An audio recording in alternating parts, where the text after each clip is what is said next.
Well, praise the Lord. So it'll be a few minutes and someone will pick me up. I'm being discharged. That's a good thing. I don't feel as bad anymore. I'm sure it'll hurt once I get up, but they told me don't get up all at once like I did this morning. I felt nauseous. So I learned that lesson pretty quick. But I thank God for what he's done. He's kept me relatively stable. I don't have any problems. First they thought I was getting a infection or something because I had a slight raise of temperature, but they found out what it was. And it was mainly that there was more anesthesia in my stomach. So with that, it sometimes causes your your temperature to rise a little bit.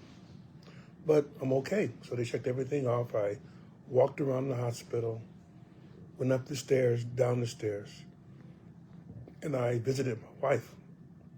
And one thing I want to be able to see her before I go home. What I'm hoping is that they keep her to make sure everything is taken care of until tomorrow. Then I can make sure that there's someone there. And the Lord has blessed. The Lord is really blessed. There will be somebody there who will take care of her and need to take care of me. If I need things washed, she'll wash them. Need things cooked, she'll cook them. I don't think I ever had that before. And this is not blame on anyone. And I want to make sure that I say this to everybody, that there are people that have been trying to help me. And for whatever reason, it was either successful or not, I am not upset with them at all.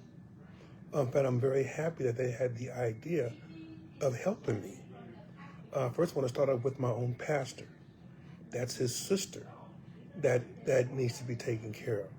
So he does care very much about what she can do. And essentially, people thought that I could take care of her, and I could, up until the time that I had this done. So now I need a little bit of help, and I'm getting that. But again, this was what Pastor had pretty much tried to go through. And so I have no animosity towards him. I don't have any problems with him. I know he really cares for his sister. Okay, and I think that the others essentially are just not in a position to do whatever they can do.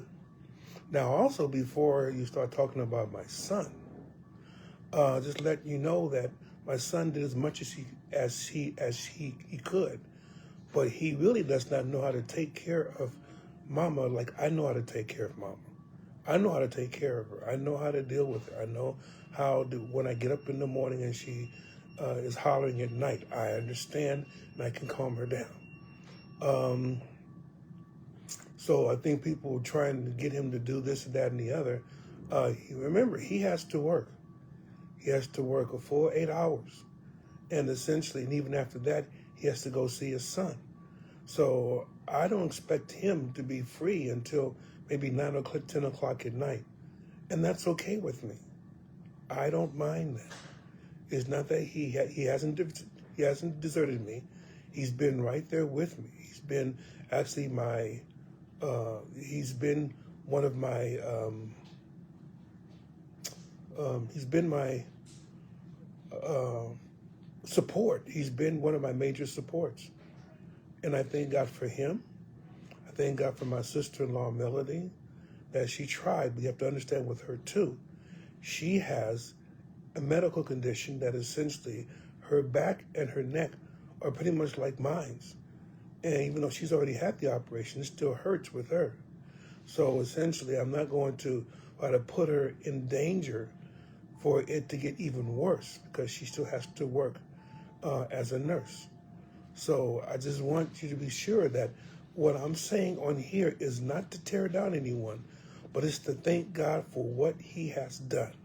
If it works through one person, great. But I realize he'll also work through other things and other agencies as well. And I've learned this enough to know that God does not leave his children alone. see, what else? Oh, yes. At this point, it's just a matter of me having pain management. And so I got my pain pills. I'm going to make sure I take that. And just make sure that I'm able to do what I need to do. I can't walk around too much, I understand. So I'm going to be rather sedentary for a little while. But I will say this. I will start again our sessions. Maybe not tonight, because it'll be a little bit soon. But I will start our sessions, the Midnight Cry, the Word Diner, current events from a biblical perspective, and of course our online Sunday school hour. I will continue to do those. You may see me like this, but you know what? You do what you do when you can, because night cometh when no man can work. And I can't let something like this stop me. If I can talk, then I can teach. Maybe I can't teach as effective, maybe, because I can't turn my neck around so much. But at the same time, I guess it's all about the words that are being said and about what the Lord gives or anoints with the words. And if I'm anointed, then the Lord will help me with the words. But I just want to make sure everybody knows that I don't want anyone downing anybody in my family, not my mother. She's been trying to get to me.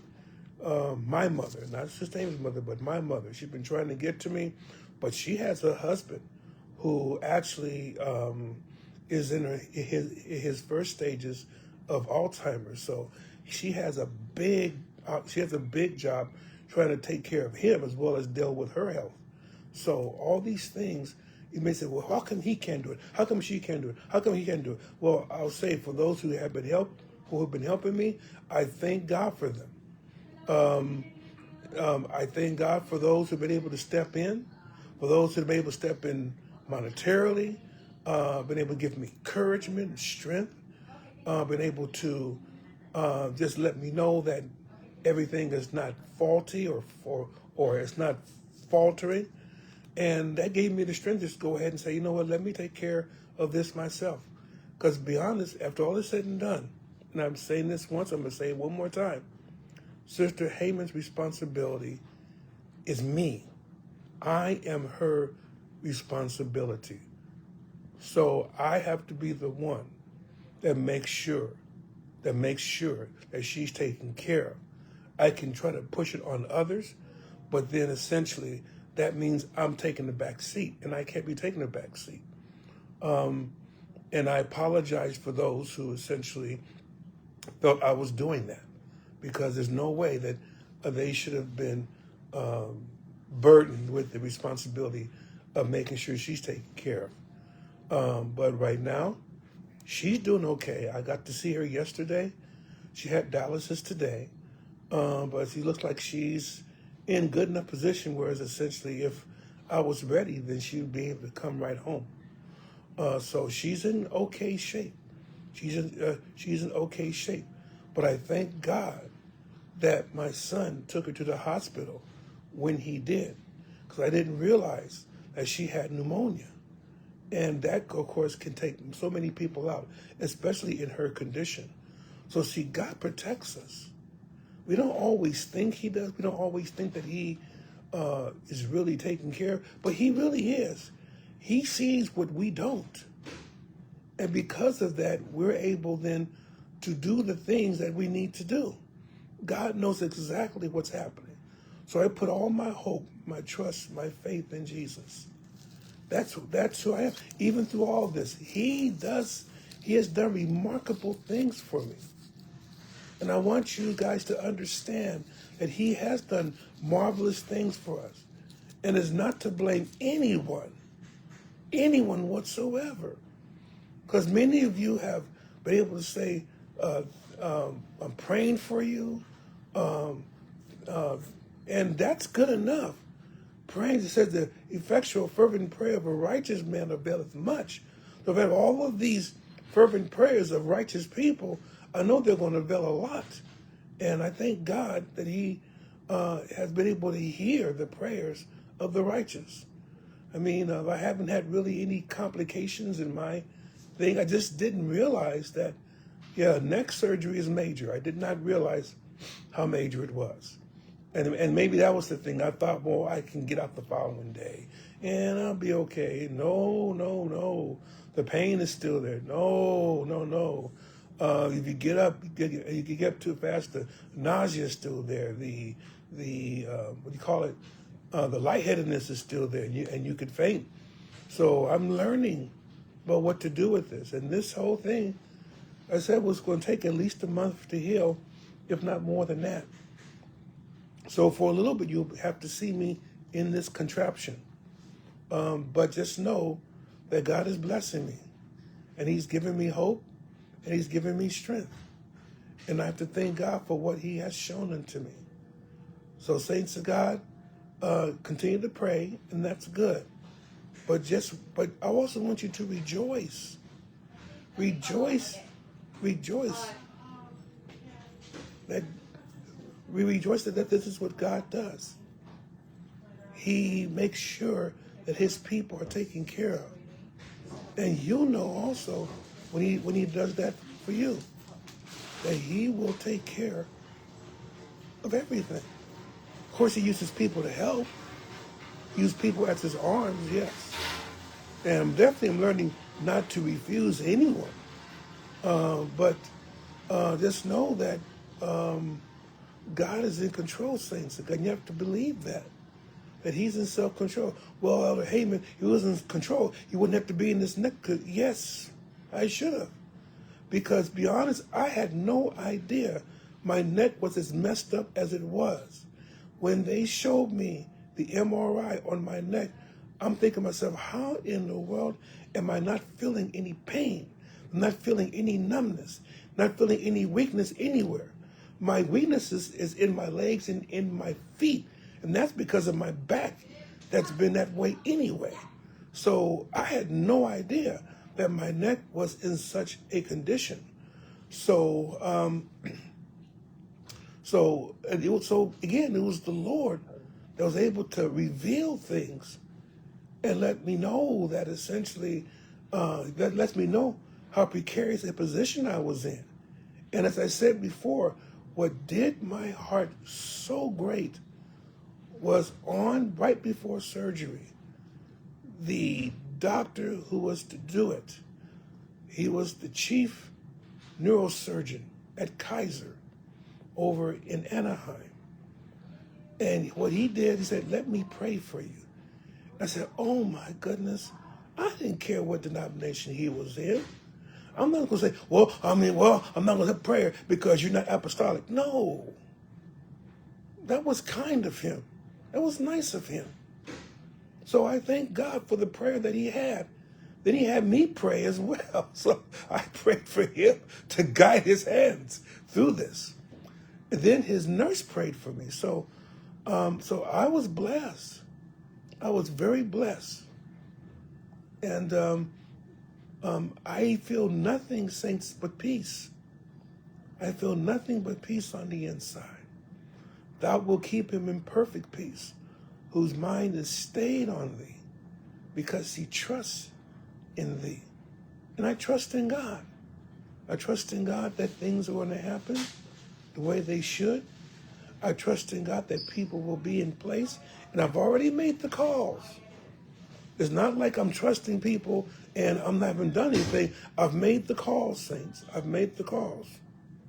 So I've made the calls, and they're setting themselves up to be in a position to be able to do what they need to do. But my wife, she's resting. She had her dialysis today in the hospital, and she's okay. And hopefully in a few minutes I'll come and see her before I leave. But saints of God, I just want to hammer home the point that God is blessing you regardless of your condition. We will always go through trials. That's what we do. That's what men and women do. A man that is born of a woman is of a few days and full of trouble. and just because you get saved does not mean the trouble goes away. No. It means you're able to stand the troubles much more than others. That's what it means. So if you are trying to fight the situations that are taking place, continue to fight. But you have to ask God to help you, because he's the one who's really going to give you relief. He's going to give you peace. Remember, he was the one who was in the boat while the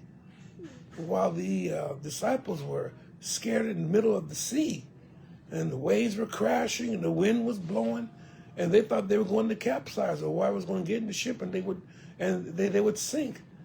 But that tells you how much faith that Jesus had in himself. He was asleep. He was asleep. And that lets you know, if just from them seeing that he's asleep, oh, Jesus got this. Or they say, Lord, don't you get up? Don't you know that we're perishing? He knew. He said, oh, ye little faith. What am I to do with you? You should know by this time. I got everything covered. And that's the thing, saints. Jesus has everything covered. Love you all. Take care of yourselves. Excuse me for a few days of having this contraption on my neck. I know it may seem a little strange, but in time it will come off. But I have to teach. That's what the Lord has given me to do. I have to teach.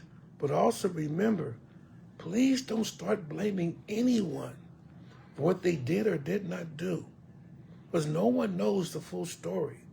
No one knows what's happening. No one knows what's behind the scenes.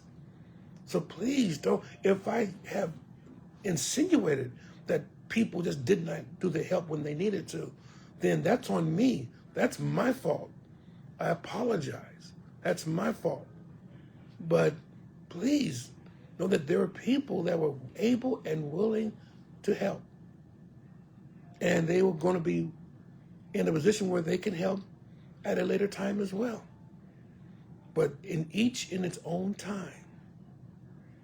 So God bless you. I love you all. Hopefully the next time I'm on this, I'll be home. Still have this on, but I'll be home. Okay. God bless you. Take care of yourselves. And may you have a wonderful, blessed, and peaceful day. In Jesus' name.